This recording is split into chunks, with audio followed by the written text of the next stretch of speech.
Hola a todos, bienvenidos a una nueva edición de Paredro, el podcast realizado conjuntamente entre la revista 070 de la Universidad de los Andes y la Fundación Gratitud, la fundación del cantante colombiano Fonseca. Mi nombre es Camilo Hoyos, director de la fundación. Estamos de nuevo en esta tercera temporada de Paredro, muy contentos de retomar todos los temas que habíamos dejado y sobre todo de volver a recibir a nuestros ilustres invitados. Y hoy tenemos a uno que estoy seguro que muchos de ustedes tienen el nombre en la cabeza ya desde hace casi 22 años, ahorita que estábamos echando cuentas. Me refiero a Alonso Sánchez Bauteloncho. Bienvenido al programa. Muchas gracias, Camilo, mucho gusto estar por acá y pues un saludo a todos los oyentes de este podcast. Muchas gracias. Para los que no sepan, Alonso es el autor de esa genial novela Al Diablo la Maldita Primavera, Premio Nacional del 2002, y también Líbranos del Bien, entre otros. Actualmente es columnista semanal del Heraldo, del Semana, es decir, son muchos los medios en los que te vemos a ti, pero muchos de nosotros tenemos todavía, tu nombre forma parte de esa novela que fue Al Diablo la Maldita Primavera, y me es imposible no comenzar por ahí. Hace 8 días le preguntaba a Fernanda Trías cómo ha sido crecer y envejecer junto con La Azotea. A ti te preguntaría lo mismo. ¿Cómo ha sido crecer con Al Diablo la Maldita Primavera? Bueno, es conmovedor, ¿sabes? Haberla escrito, además con las dificultades que tuve inicialmente para publicarla, ¿no? Que estuve durante más de 5 años intentando publicarla y todas las editoriales se negaban con la idea de que Colombia no está preparada para esto, que es más o menos lo que pasa hoy con Claudia en la alcaldía, ¿no? Pero nadie se prepara para cosas como esta, creo yo, ¿no? Cuando salió la novela, inmediatamente comenzó a recibir buena crítica y adicionalmente buenos respaldos de los lectores. Y yo la escribí hace 22 años, pero la publicamos en el 2003, entonces durante todos estos 17 años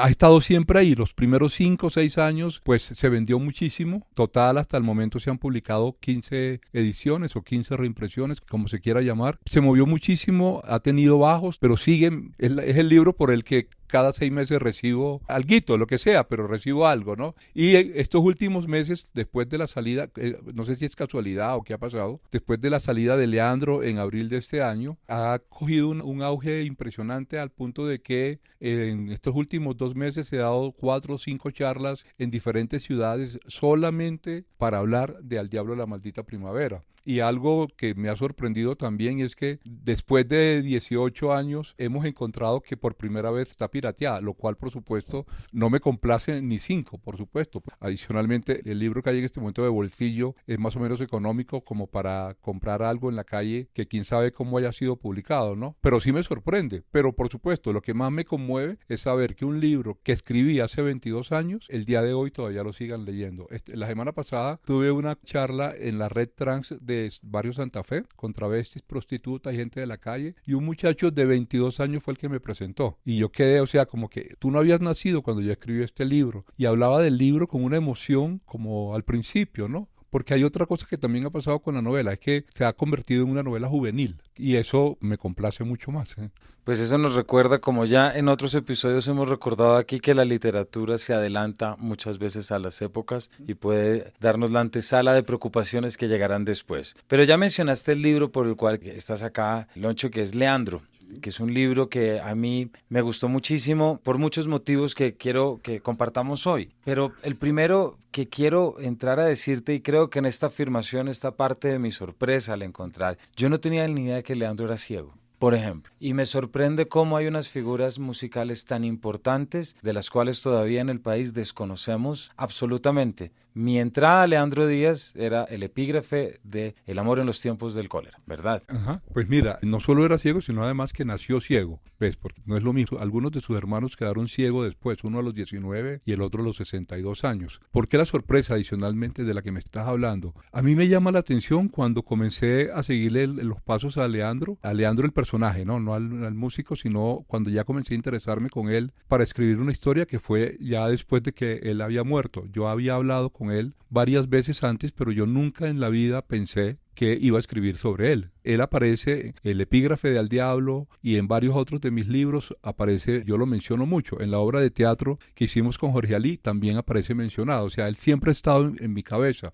pero yo nunca había tenido la idea de que yo iba a escribir una historia sobre él. Pero cuando lo comencé a hacer y comencé a descubrir, digamos que más con olfato de periodista que de novelista, y comencé a descubrir lo que había detrás del personaje, toda su tragedia, el drama del desprecio paterno, que tú sabes bien que en la literatura ese ha sido un eje lenguaje fundamental desde los griegos, desde Edipo y todo esto, siempre era preguntarme, ¿y por qué nadie había hecho esto? O sea, ¿cómo es posible que uno de los dos juglares más importantes de la música vallenata no haya sido resaltado en la literatura? No me cabía, además con tantos matices literarios, ¿ve? Al final terminé, o creo que todo se debe precisamente a un tema de exclusión, ¿no? Pues por sus condiciones, por su misma discapacidad, exclusión porque era un tipo negro, exclusión porque era pobre, campesino, todo ese tipo de cosas, frente a un personaje tan carismático como Rafael Escalona, por ejemplo. Hago ese paralelo como por hablar de otros cuantos, ¿no? Como Rafael Escalona, que era un tipo de la burguesía de Valledupar, el hijo del obispo, como dice García Márquez en Cien años de soledad,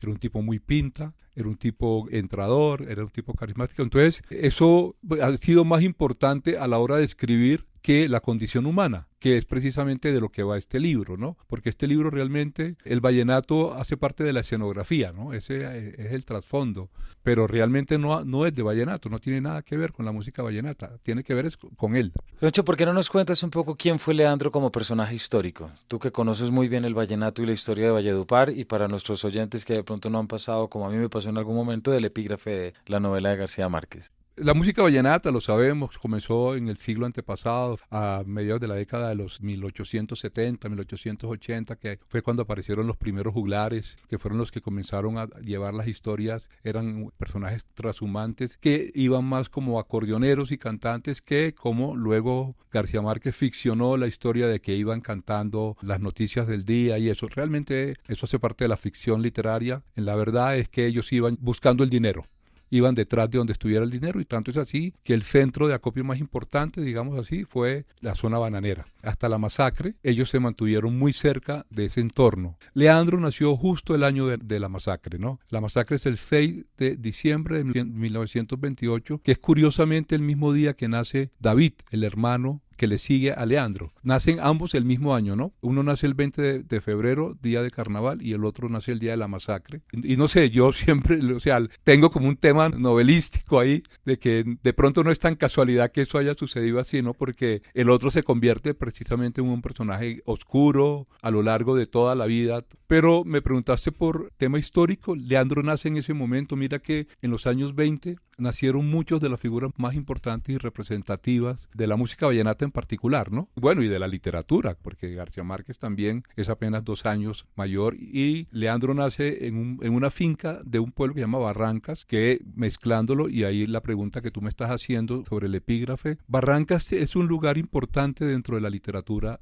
garciamarquiana, por no decir que quizás es el más importante, ¿no? Porque a Barrancas llegó a vivir en 1903-4 más o menos, el abuelo del coronel. Luego de que en la guerra de los 1000 días mataran a varios de sus hijos, él se refugió en Barrancas. En Barrancas, en el año de 1905, nace la mamá de García Márquez. Los cuentos que luego comenzó a oír Gabo en su niñez tenían que ver con Barrancas, porque en Barrancas fue donde su abuelo mató a este señor, que no recuerdo el nombre original, pero que en la novela pasa a ser Prudencio Aguilar, y es la razón por la que él huye de Barrancas, ¿no? Y termina viviendo en Aracataca. Pero por eso es tan importante ese pueblo, curiosamente. Leandro tiene un parentesco lejano con García Márquez. Lejano es como primo segundo, primo tercero, tampoco es así como tan lejano. Pero sigo con Barrancas. A Barrancas es donde mandan a esconder a la mamá de García Márquez 20 años después, y esta es toda la historia del amor en los tiempos del cólera. Y en Barrancas finalmente es donde engendran a García Márquez. Él nace en Aracataca, pero es engendrado en Barranca. Entonces hay como unas condiciones muy particulares que unen a las dos figuras, ¿no? Entonces ya luego, cuando García Márquez comienza a recorrer la zona en 1950-51, cuando comienza a vender libros en el Cesar, en el norte del Cesar y el sur de La Guajira, pues comienza a conocer a todos estos músicos, particularmente por supuesto a Escalona, y a partir de eso, pues es que todos eran de pueblos diferentes, pero era como que casi en un pueblo había uno. Entonces, pues, cada vez que pasaban por un pueblo se encontraba con el otro, ¿no? Y así es como conoce la diosa coronada. Mira nada más que coincide el año en que llega García Márquez a vender libros en la región, 1950-1951, con la fecha de composición de la diosa coronada, que es 1951. Exactamente. Entonces, yo pensaría, nunca le he escuchado, he leído nada de eso de García Márquez, pero pensarían que él la debió haber escuchado tan pronto salió. Nos acabas de dar, Loncho, toda una visión de lo que es el personaje histórico y entonces aquí en este libro, novela, novela biografía, biografía novelada, ¿qué es y en qué momento aparece tú, Leandro? Es decir, ¿cuándo surge este interés tuyo de meterte en un trabajo narrativo utilizando un registro novelístico o narrativo precisamente para poder mostrar esta imagen? ¿Cuándo se hace ese clic y cuál es ese Leandro tuyo? A mí me gusta decir que yo no veo esto como una novela, nunca lo he pensado como una novela, aunque es bonito decir que es una novela, por supuesto, ¿no? Pero pues mis libros son bastante híbridos, ¿no? Son como una mezcla de géneros. Y esto lo que es para mí, pues al menos no sé qué pensarán los críticos en la posteridad o qué sé yo, pero para mí es una biografía ficcionada. O sea, es una biografía que tiene mucho material de ficción. La biografía corresponde a toda la información fidedigna, real, que yo alcancé a averiguar, a investigar del personaje en fuentes primarias, o sea, en sus hermanos, en sus hijos, en su tía, que fue la que lo crió. Esa información, pues yo la tengo por real, porque me la dieron ellos, ¿no? Y los vacíos que me dejaron eso y que no, nadie me los pudo contestar, pues hacen parte de la ficción. O a partir, por ejemplo, de algunos elementos que en algún momento, por ejemplo, en alguna parranda, Leandro, hablando desprevenidamente conmigo, me contó que cuando él tenía 10 años, él sabía imitar el canto de 100 aves, que a mí eso me pareció sorprendente, o sea, me llamó mucho la atención por la relación de él con las aves, que lo vamos a ver a lo largo de toda la biografía. Él me contó eso y a partir de eso se generó un par de episodios contados en el libro. Entonces es como eso, ¿no? Lo lleno los vacíos a través de la ficción.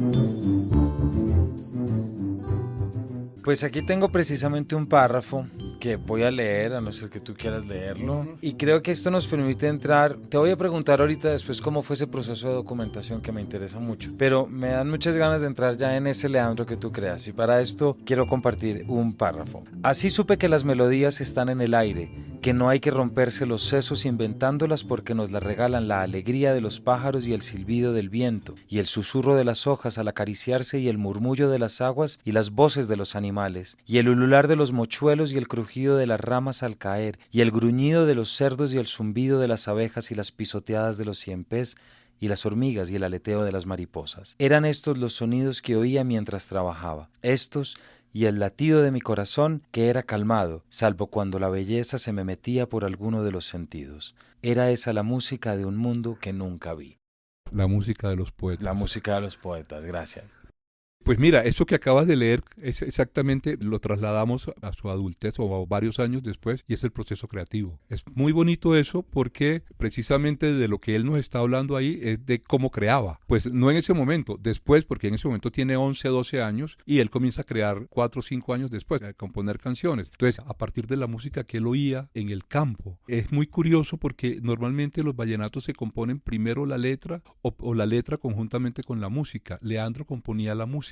Y después de la música era que introducía la letra. Eso lo dice él en varias de sus entrevistas. Se puede conseguir en YouTube, se puede conseguir en varias partes. Y eso me parece muy interesante, ¿no? Muy bonito. El sonido musical que él mantenía en su oído todo el tiempo y que ese sonido finalmente era también un híbrido, ya que mencioné la palabra hace un rato, de todas las músicas que él oyó en su niñez y que le fueron quedando grabadas. Y claro, y estos párrafos y estos elementos en tu novela biografía, novelada, que tanto me gustaron, me parece que son muy sugerentes en la medida en que, claro, está ese elemento hasta ahora rescatado, por lo menos para muchos lectores como soy yo, que Leandro era ciego.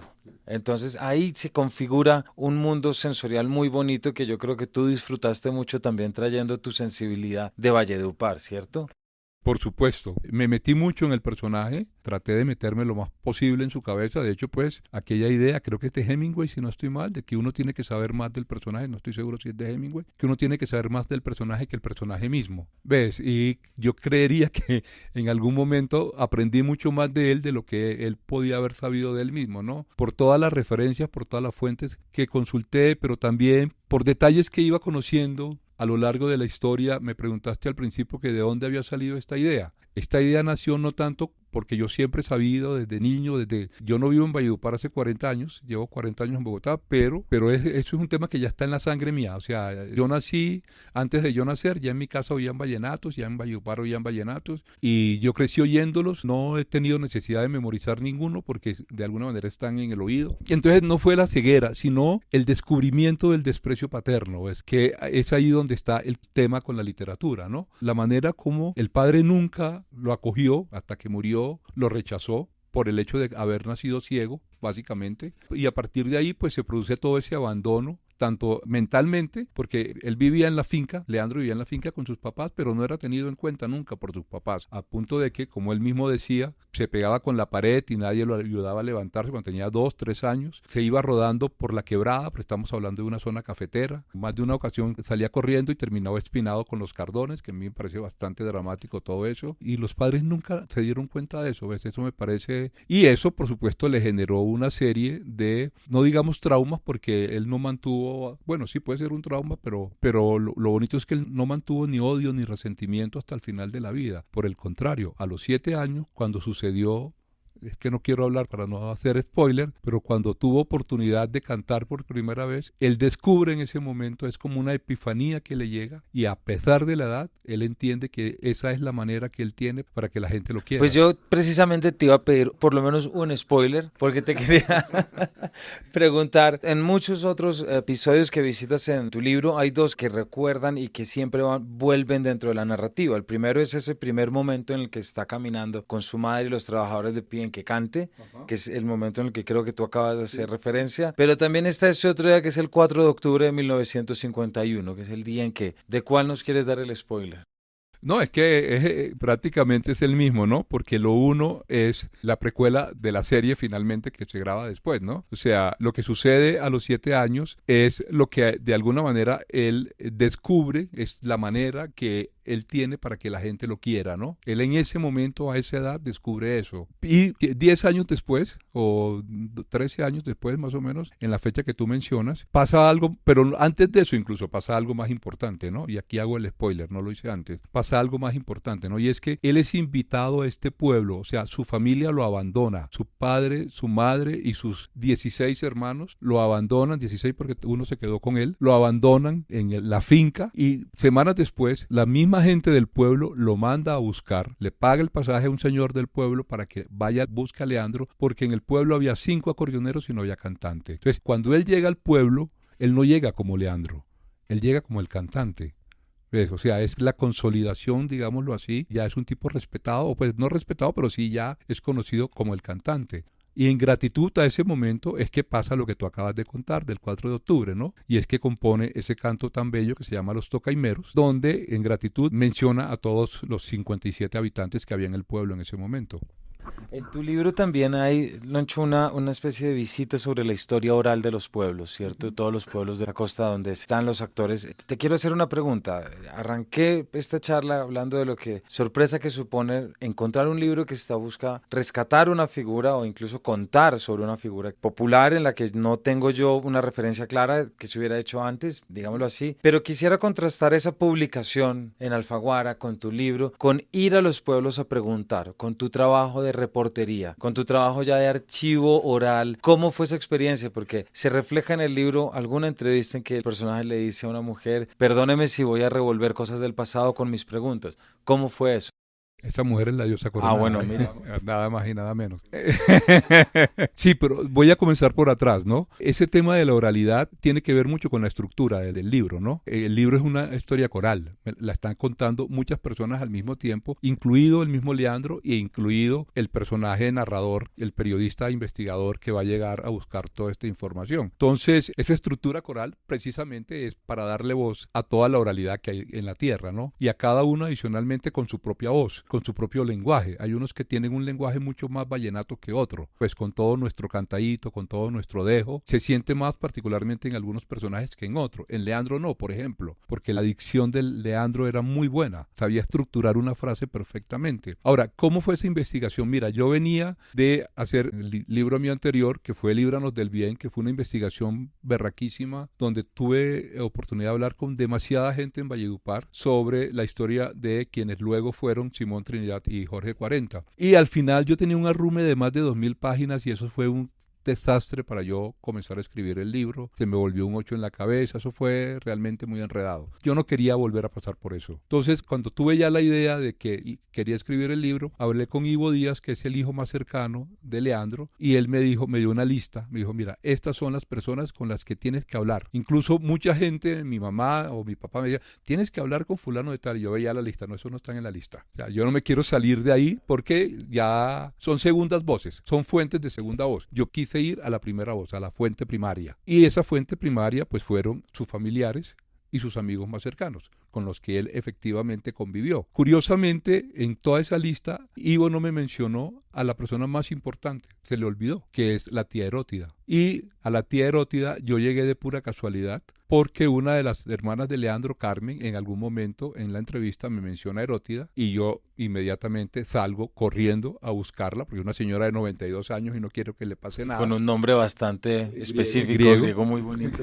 Sí, muy bellísimo el nombre. Y pues ella termina como armándome, urdiendo ya todo lo que me hacía falta, ¿no? Como que armándome el muñeco. Y por eso ella tiene voz propia también, y una voz además muy sonora, ¿no? Porque su lenguaje es realmente muy guajiro vallenato. Ya para cerrar, Ancho, te quería preguntar, tú ya hiciste referencia en otra respuesta, pero hay un episodio al que tú tratas aquí en el libro y es cuando Gloria Valencia conoce a Escalona y le manifiesta este desconocimiento por los cantantes y por todo. ¿Por qué no nos cuentas un poco de ese episodio y cómo ese episodio de muchas maneras refleja esa pregunta inicial o ese punto inicial con el que arrancamos nuestra conversación?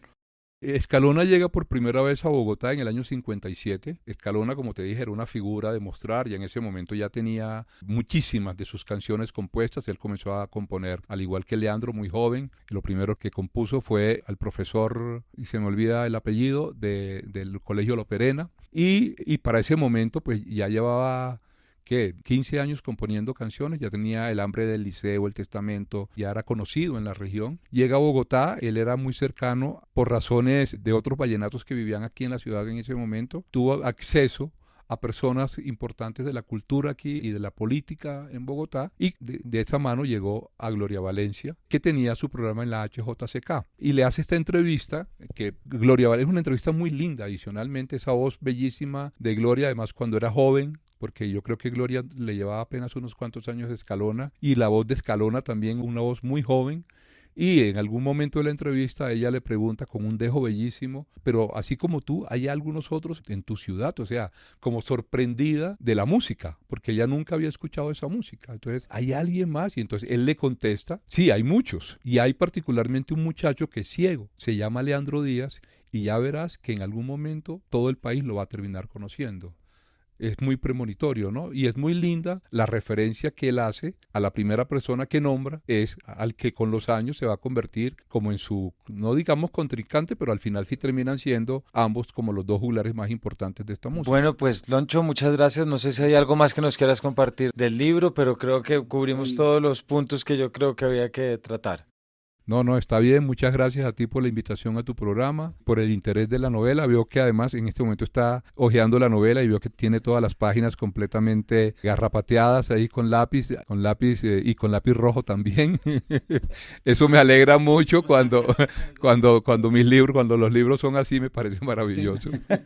Eso me alegra mucho cuando estaba revisando que no se me hubiera quedado. Pues Loncho, gracias. Yo creo que y para nuestros oyentes también no deja de ser un llamado de cuántas figuras populares fundamentales de nuestra propia manera de entendernos culturalmente están todavía esperando a ser descubiertas y esperando a ser imaginadas, sobre todo. Yo creo que aquí hay un trabajo muy interesante en la medida en que nos recuerda cosas que otros autores que han venido aquí también nos han puesto sobre la mesa, y es como la imaginación. Y la imaginación narrativa siempre es un muy buen camino para rescatar lo olvidado. Y en esa medida yo creo que este libro funciona desde ese aspecto. Es un regalo para muchos que teníamos estos baches de la historia musical. Así que yo no solo te agradezco el libro, sino también tu presencia aquí. Y a todos ustedes, muchas gracias. Y ya nos volveremos a encontrar aquí en nuestra próxima edición de Paredro. Muchas gracias.